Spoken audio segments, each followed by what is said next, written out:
Hello and welcome to Ministry of Current Affairs by Dr. Gaurav Garg।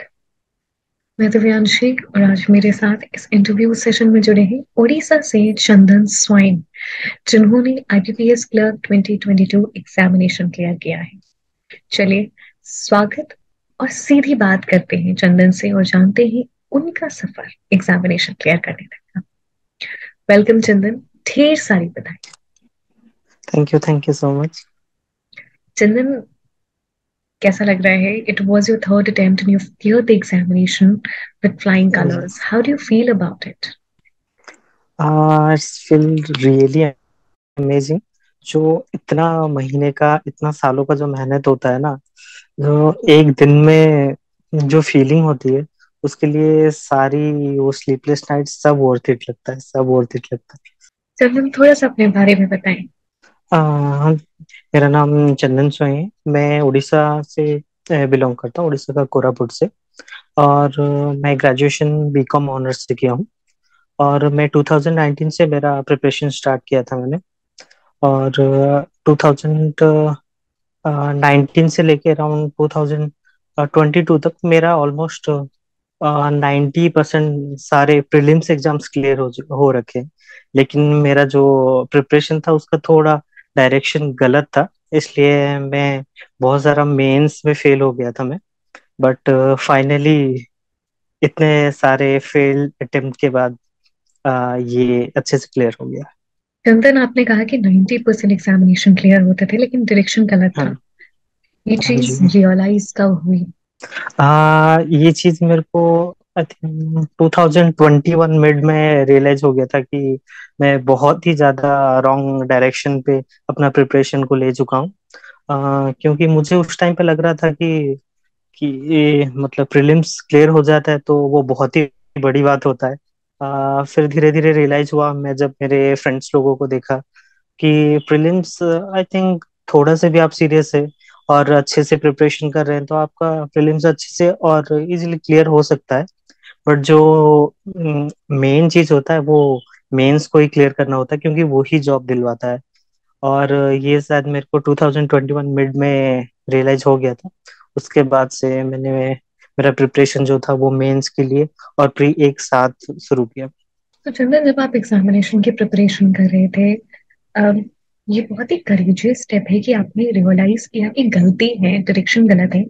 कई बार तो हम realise भी नहीं करते और उसी डायरेक्शन में हाँ चलते जी। हैं।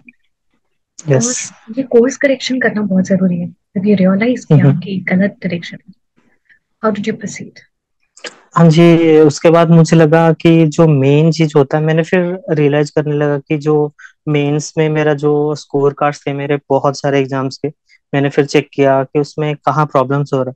तो फिर रियलाइज हुआ कि नहीं, करंट अफेयर्स जो था उसको हमें एक्चुअली बहुत पहले से शुरू कर लेना चाहिए था प्रिपरेशन। और उसके बाद जो हमारे करंट सॉरी रीजनिंग हो गए, क्वांट हो गए, उसका भी जो प्रिपरेशन होता है ना, उसको भी थोड़ा नेक्स्ट लेवल तक लेके जाना चाहिए, क्योंकि मेंस जो होता है थोड़ा प्रीलिम्स से अप लेवल होता है। और जो इंग्लिश जो होता है आई थिंक वो अप टू सेम या फिर थोड़ा हाई लेवल हो सकता है। तो मेन चीज जो था यहाँ पे करंट अफेयर्स ही था, जिसको बहुत पहले से शुरू कर लेना चाहिए था। और ये चीज जब रियलाइज हुआ मुझे, उसके बाद से मैंने शायद 2021 से प्रीलिम्स और मेंस में जो करंट अफेयर्स था वो बहुत पहले से शुरू कर लिया मैंने। बट उस टाइम पे भी एक प्रॉब्लम हो गया था कि मैं जिनको फॉलो करने लगा था उस टाइम पे, उनका कंटेंट बहुत ही ज्यादा था, बहुत ज्यादा था। तो मेरे को शायद 2-3 मंथ्स में रियलाइज हो गया था कि मैं शायद बहुत ज्यादा डाइजेस्ट करने लग रहा हूँ। इतना चीजें रियलाइज भी मतलब होना नहीं चाहिए मेरे को प्रिपरेशन के टाइम पे। तो फिर मैं जब पीडीएफ वगैरह पढ़ाई करता था मैं गौरव सर का, उसके बाद धीरे धीरे मैंने क्लासेस वगैरह जो शेयर करके मेरे फ्रेंड्स वगैरह से वीडियो वगैरह मैंने देखने लगा थोड़ा। तो मुझे उनका वीडियो वगैरह बहुत प्रिसाइज और up to the exam level लगने लगा। क्योंकि आप जब देखेंगे, आप ओनली 20-25 मिनट्स देके एक पूरा दिन का करंट अफेयर्स आप कर लेते हैं, तो ये बहुत ही बड़ी बात होता है। क्योंकि आप एक आधा घंटा देते हैं एक दिन में और आपका करंट अफेयर्स एक दिन का हो जाता है, तो बहुत बड़ी बात होती है। और ऐसा भी नहीं है ना कि कोई क्वालिटी में कमी आता है, बहुत ही अच्छा क्वालिटी का कंटेंट होता है। और इसलिए ये 3 मंथ्स का जो मैं गलत डायरेक्शन में भी चला गया था, जो करंट अफेयर्स का ये था, उसके बाद मैंने रियलाइज कर लिया कि नहीं, अभी बस यहीं पे पढ़ना है। और मैंने उसके बाद फिक्स कर लिया था, और उसके बाद मैंने चेंज नहीं किया टीचर्स। चंदन, अगर किसी को प्रिपरेशन शुरू करनी है, आपने तीन तीन साल दिए इस एग्जामिनेशन को, हाँ जी। बट मैं चाहती हूँ आप अपने एक्सपीरियंस से बताएं कि एक प्रॉपर स्ट्रैटेजी क्या हो कि कोई भटके ना, और पहले अटेम्प्ट से उन्हें रियलाइजेशन हो कि डायरेक्शन क्या होनी चाहिए। एक्चुअली हम जब शुरू करते हैं अपना प्रिपरेशन, हम सोचते हैं कि हमारे पास कंटेंट की बहुत ही ज्यादा तो शॉर्टेज है, हमारे पास उतना नहीं है, अवेलेबल सोर्सेज है। लेकिन शायद हमें उस टाइम पे ये सोचना चाहिए कि भले ही हमें 1 महीना 2 महीना लग जाए हमारे प्रिपरेशन के स्टार्टिंग में, पर हमें अच्छा कंटेंट की तरफ मुड़ना चाहिए। हमें जब स्टार्टिंग में ही अच्छा कंटेंट मिल जाता है, तो उस टाइम पे आपको बहुत सारे स्टूडेंट से आगे चले जाते हैं, क्योंकि स्टार्टिंग में बहुत ही बच्चे ऐसे होते हैं जो प्रॉपर कंटेंट की तरफ नहीं जाते। जैसे मेरे बात ही आप बोल सकते हैं, क्योंकि मैं ही इतना गलत डिसीजन ले लिया था स्टार्टिंग में। तो स्टार्टिंग में भले ही थोड़ा टाइम लगे, लेकिन आपको पहले टीचर्स चूज कर लेना चाहिए, या फिर आपको कंटेंट कौन सा फॉलो करना है वो आपको पहले चूज कर लेना चाहिए। जब हम प्रीलिम्स और मेंस की बात करते हैं, तो प्रीलिम्स के लिए क्या खास बात, मेंस के लिए क्या खास तैयारी। हाँ, प्रीलिम्स के लिए मैं बोलूंगा, एक्चुअली प्रीलिम्स मेनली आपका स्पीड पे ही मैटर करता है, स्पीड और एक्यूरेसी भी हो जाता है। बट जो प्रीलिम्स होता है ना, वो आपको बहुत ही मतलब इतना ज्यादा आपको टाइम नहीं देना चाहिए आपके हिसाब से। अगर आप इतने टाइम से प्रिपेयर कर रहे हैं, या फिर शुरुआत के 3-4 महीने अगर आप कॉन्सेप्ट वगैरह पे आप टाइम देते हैं, तो आपको उसके बाद इतना टाइम नहीं देना चाहिए प्रीलिम्स के ऊपर। कि उस टाइम पे आपको प्रीलिम्स और मेंस को साथ लेके चलना चाहिए। तो बेसिकली इसलिए प्रीलिम्स के लिए आपको बस क्विजेस लगाना चाहिए, या फिर कुछ पीडीएफ्स अगर आपके पास है रिलायबल सोर्सेस से। ऐसे नहीं कि कहीं से भी आप कर ले रहे, कुछ रिलायबल सोर्सेज से अगर आपके पास है कुछ पीडीएफ, तो वो भी आप कर सकते हैं। या फिर मॉक वगैरह आप देख सकते हैं। एक्चुअली प्रीलिम्स का मॉक ऐसे होता है कि आपको बूस्ट दिला देते हैं। तो आप शायद आपका कॉन्सेप्ट वगैरह क्लियर करने के बाद आप डेली मॉक दे सकते हैं, कोई उसमें इशू नहीं है। इससे ऐसे ही क्विजेस और मॉक्स से ही आपका प्रीलिम्स संभल जाता है, कोई प्रॉब्लम नहीं आती। अगर मेंस की बात करेंगे हम, तो मेंस के लिए तो मेरे लिए शायद जो कर रीजनिंग या फिर मैथ्स होता है, वो तो आई थिंक सारे बच्चे शुरुआत से ही कर लेते हैं। जिनका वीक भी होता है, तो वो भी इन दोनों में से कोई एक पार्ट में स्ट्रांग बना लेते हैं खुद को। लेकिन जो गेम चेंजिंग टॉपिक होता है, आई थिंक वो करंट अफेयर्स ही होता है।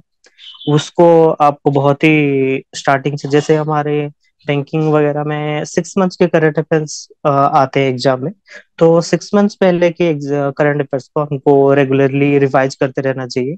और मेंस के लिए हाई लेवल रीजनिंग या फिर क्वांट क्वेश्चन वगैरह वो सब करना चाहिए। चंदन, जैसे आप बता रहे हैं, I think it's very important कि, लेकिन आप 3 साल इस जर्नी में रहे हैं, कभी तो ऐसा लगता होगा कि छोड़ देते हैं। हाँ जी। हाँ जी, बिल्कुल। क्योंकि मैं जब 2019 में मेरा प्रिपरेशन शुरू किया था, मैं मेरे घर से दूर चला गया था उस टाइम पे, जो कैपिटल है हमारे यहाँ का, वहां चला गया था मैंने प्रिपरेशन के लिए। वहां पे एक्चुअली जो होता है ना, एग्जाम के टाइम पे पढ़ाई करने से ज्यादा वो जो माहौल होता है आपका ना, वो बहुत ज्यादा मैटर करता है। मैं जब उस टाइम पे गया था, आई थिंक हॉस्टल वगैरह में मैंने ये ज्वाइन करवा लिया था। उसके बाद ऑफलाइन क्लासेस वगैरह ये करना। ऑफलाइन क्लासेस जो होता है, मुझे अगर कोई पूछते हैं तो मेरे लिए उतना वर्थ इट नहीं होता, क्योंकि आजकल ऑनलाइन ही इतना सारे कंटेंट हो गए हैं, और इतने अच्छे अच्छे टीचर्स हैं हमारे पास। तो वो एक थोड़ा डिसएडवांटेज हो सकता है ऑफलाइन क्लासेस वगैरह का। उसके बाद वहां पे जाके पढ़ाई वगैरह, या फिर आपको बहुत सारी चीजों के ध्यान रखना पड़ता है अगर आप बाहर जाके प्रिपरेशन करते हैं। तो ऐसे में बहुत सारी चीजें आपको साथ लेके चलना पड़ता है आपके प्रिपरेशन के साथ ही।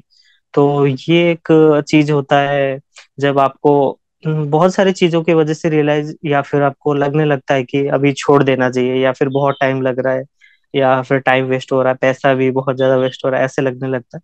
लेकिन इस टाइम पे भी एक होप आपको खुद को देना चाहिए कि आप क्यों ये चीज स्टार्ट किए थे।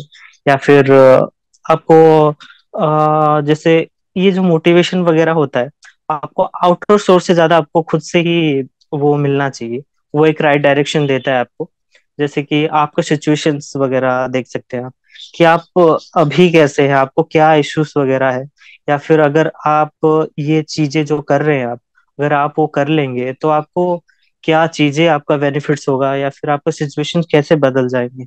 जो पेरेंट्स के आंखों में आंसू आएंगे, या फिर जो खुशी होगा उनका उस दिन का, वो सब चीजें आपको सोचना चाहिए। वो आपको बहुत अच्छा मोटिवेशंस देंगे। रिवीजन कैसे करना है, क्योंकि हम पढ़ तो बहुत सारी चीजें लेते हैं लेकिन रिटेन नहीं कर पाते। मेनली हमें जो रिवीजन वाली बात होता है, आई थिंक वो हमें करंट अफेयर्स वगैरह में ही रहता है। और मैंने जैसे बोला, मैंने I think more than a year हो गया मैं गौरव सर को फॉलो करता हूँ। तो उनका जो वीडियोस होता है या फिर पीडीएफ्स वगैरह होता है, मैं तो पीडीएफ से ज्यादा मैं वीडियो क्लासेस वगैरह को मैं प्रेफर करूंगा। क्योंकि वो जो एक समझाने का जो तरीका होता है सर का, वो चीजें आपको सिर्फ एग्जाम के लिए आप समझ जाएंगे, वो बात थोड़ा टाइम के लिए आप दूर रख दीजिए। क्योंकि उसके अलावा आपको जो नॉलेज मिलेगा, आपको जो मतलब चीजों का समझने का तरीका आपका बदलेगा, वो आपको बहुत ज्यादा फायदा देने वाला है। सिर्फ एग्जाम के वजह से, एग्जाम के लिए नहीं, आपको बहुत सारे चीजों में वो सब फायदा देगा। और आई थिंक 20-25 मिनट का वीडियो होता है, और ये उतना ज्यादा भी नहीं होता है। आपको, आप अगर एक सीरियस एस्पायरेंट है और आप खुद को उतना टाइम देना चाहते हैं एक एग्जाम क्लियर करने के लिए, तो आई थिंक 1 आवर आप इसके लिए तो इजीली दे सकते हैं। 2 बार आप रिवाइज कर लीजिए, पीडीएफ एक बार या फिर क्विजेस वगैरह लगा दीजिए, बहुत होता है, मोर देन एनफ होता है। चंद्रन, कहते हैं ना टाइम मैनेजमेंट, माइंड मैनेजमेंट, वो बहुत जरूरी है एग्जामिनेशन में। तो हम माइंड मैनेजमेंट की बात करेंगे साथ ही टाइम मैनेजमेंट की भी। हम्म। हाँ, एक्चुअली टाइम मैनेजमेंट मैं जैसे किया था, मैं बोलूंगा ये चीज। मैं शायद 2020 टू मिड में मैंने ज्वाइन करवा लिया था, एक लाइब्रेरी ज्वाइन कर लिया था। क्योंकि बहुत ज्यादा मुझे टाइम का इशू लग रहा था कि बाहर रहने में बहुत सारे डिस्ट्रैक्शंस होती है, या फिर ऐसे को बहुत सारे चीजें आ जाती है जिसकी वजह से आपको पढ़ाई पे दिक्कत हो सकती है। अगर आप घर पे रह के पढ़ाई कर सकते हैं तो शायद वो अच्छी अच्छी बात हो सकता है आपको। लेकिन मेरे लिए ये चीज नहीं था, क्योंकि मेरे पापा एक बिजनेसमैन है।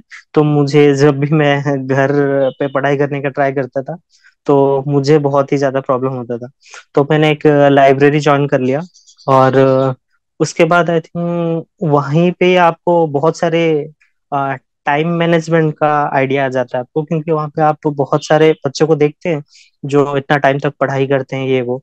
लेकिन उसके बाद भी मुझे कहीं ना कहीं लगा कि इसमें भी थोड़ा बहुत प्रॉब्लम हो सकता है। तो उस टाइम पे मैंने सोच लिया कि मुझे किस वे में पढ़ाई करना है, या फिर मेरे लिए कौन सा टाइमिंग सुटेबल होगा। तो मैं जैसे किया था, मैं अराउंड 7:30-8 o'clock को मैं निकल जाता था। उसके बाद खाना खा के मैं जल्दी ही सो जाता था मैं। उसके बाद एक जब स्लीप आपका अच्छे से पूरा हो जाता है ना, ये एक बहुत बड़ी चीज है। आपको कभी भी अपना स्लीप कोटा को घटाना नहीं चाहिए आपको। वो बोलेंगे बहुत सारे जिन की सोना वोना कम कर दो, ये कर दो, लेकिन ये चीजें नहीं होती। आप जब एक प्रॉपर स्लीप लेके, तो उसके बाद आप बहुत अच्छे से पढ़ाई कर पाएंगे।